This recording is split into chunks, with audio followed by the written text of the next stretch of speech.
Google is going head-to-head with the US government in a battle that could define the future of the internet for billions of people around the world. This is the biggest court case against big tech in 25 years, when Microsoft faced allegations of monopolistic practices around the dominance of its operating system and the bundling of its Internet Explorer browser. Back in 1998, whilst Microsoft was going through its lawsuit, the idea of Google had just been conceived in a garage by Larry Page and Sergey Brin, while they were PhD students at Stanford University. And this time round, however, the stakes could not be higher. This is about how billions of people around the world use search. It's about the results we see, the choices we make, and ultimately, the lives we live. In that regard, this court case could impact every single one of us. But despite the easy rhetoric to fight against big tech, I believe Google is a victim of its own success in search and is being interrogated for that very reason. I believe this case is more about Google's competitors being unable to keep up technically, as opposed to any malpractice on Google's behalf. Let's dive in.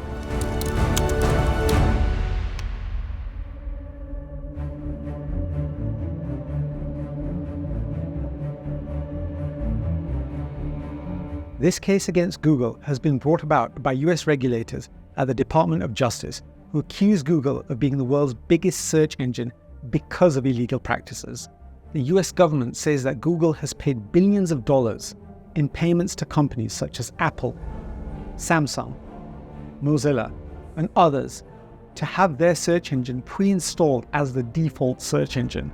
The government alleges that Google typically pays more than $10 billion a year to have an arrangement with the dominant technology companies. This, they say, provides Google with a steady flow of user data that has helped Google maintain its dominance in this market.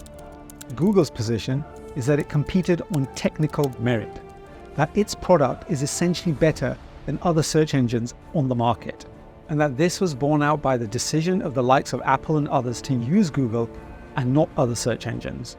There is no doubt that Google search is the dominant search engine. Testament to the fact is that the word Google was identified as the most useful word of 2002 and was added to the Oxford English Dictionary as a verb in 2006. Bing is also in the dictionary, but for an altogether different reason that does not associate it with the Microsoft search engine.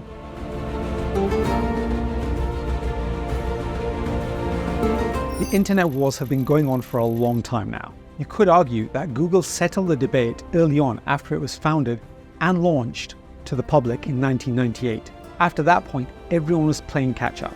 But Google wasn't the first search engine on the market. There have been a stack of search engines that predated Google's launch, including the world's first web search engine, W3 Catalog, that was founded in 1993. Other names you may recall back in the 90s include the likes of Webcrawler, Lycos, Infoseek, Yahoo, Excite, AltaVista, and Ask Jeeves. Interestingly, these are all search engines that were founded pre-Google's launch in 1998. Despite this, in just a matter of a few short years post-launch, Google cemented its reputation as the leading search engine, and there are a few factors that led to Google's dominance. Primarily, Google had a much more superior search algorithm. Larry Page and Sergey Brin, the founders of Google, developed the PageRank algorithm during their PhD studies at Stanford University. This algorithm ranked websites based on the number and quality of links pointing to them, which often led to more relevant search results compared to competitors. Then there is the simple and clean interface that we have all gotten to know and love, which hasn't really changed over 25 years. At a time when other search engines were cluttered with ads and additional content, Google offered a simple, white homepage with a single search bar. This uncluttered approach appealed to users who wanted quick and straightforward search results. Then there was the speed associated with Google. Google emphasized delivering search results quickly. Their minimalist design not only provided a user-friendly experience but also reduced load times. Google was also one of the first to adopt an advertising model. Google introduced AdWords, now called Google Ads, a self-service advertising platform. This system allowed businesses to create their own ads and bid on keywords, revolutionizing online advertising with its cost-per-click model. And Google continued to innovate to stay ahead. Google began using user data to refine and personalize search results, making them more relevant to individual users. And when the time came, Google was ready to dominate mobile also. Recognizing the shift towards mobile devices, Google developed Android in 2007, now the world's most popular mobile operating system. This ensured that Google Search was at the forefront of mobile internet browsing, while competitors like Yahoo, Bing, and Ask Jeeves, later Ask.com, had their strengths. None managed to match Google's combination of relevance, speed, simplicity, and continuous innovation. Over time, Google became synonymous with online search, solidifying its dominance in the search engine space.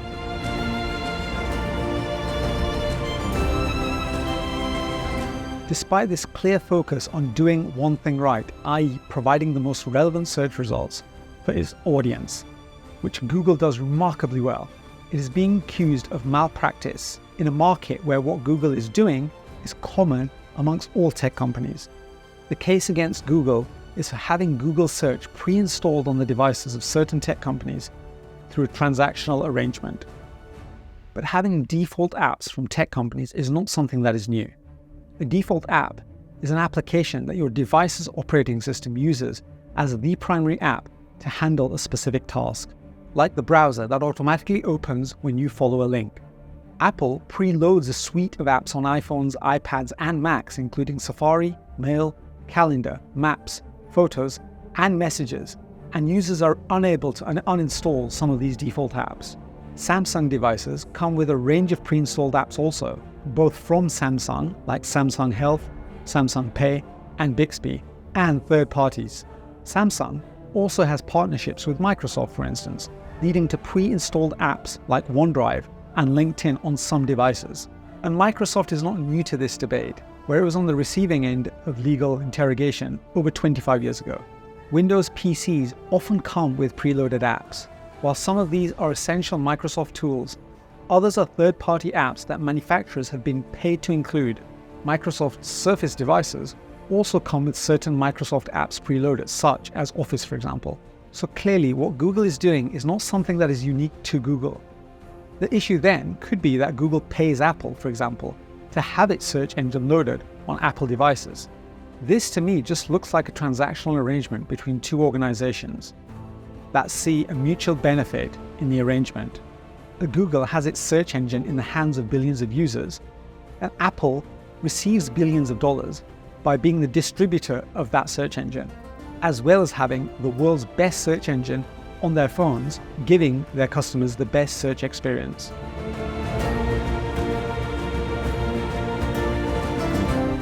Competitors like Bing, owned by Microsoft, will inevitably agree with the increased scrutiny around Google. And indeed, Microsoft CEO Satya Nadella himself testified in this case against Google's practices. But Microsoft need to look at their own issues here for why they have not been successful in search. Bing was introduced in 2009, which is relatively late compared to when other search engines debuted. This gave it less time to develop its brand, acquire users, and refine its technology compared to earlier entrants. While Bing offers a visually appealing homepage with daily images and information snippets, users have criticized its search result layout and interface as being less intuitive. The relevance and accuracy of search results are crucial for a search engine's success, and Bing has faced criticisms over the years regarding the perceived relevance and quality of its search results compared to expectations set by other platforms. Yahoo is the other big name in search, and it started as a web directory in the early days as opposed to in pure search. As the internet grew, the web directory model became less efficient, requiring Yahoo to adapt and evolve its search capabilities. Yahoo aimed to be a web portal offering a multitude of services from email to news to finance on its homepage. This portal strategy, while popular during the early days of the web, led to a more cluttered interface, which some users found less focused and more cumbersome for pure search. Over time, some users also felt that Yahoo's search results were not as pertinent or comprehensive as they needed them to be, leading people to jump ship, typically to Google. The late recognition of the importance of search and a lack of focus on providing the best results, which is obviously essential for any search engine, are recurring themes with other search engines of the time. Google executed perfectly to dominate search in the early years and has continued to invest, develop, and acquire to ensure it stays relevant and delivers what you and I, the users, want. In any case, through Google's relationship with Apple, for example, the user comes out on top. We get access to the best search engine in the world, improving our experience. Large tech companies like Apple are concerned about user engagement themselves, and so would not risk preloading poorer quality apps to their devices for fear of consumer backlash. That backlash is not coming from the consumer, who can easily switch to another search app on an Apple device if they wanted to. The backlash is instigated by competitors who have failed to keep up, and is instigated by a justice system that penalizes innovation and superiority of execution in a market where the onus is on others to innovate and invest to keep up.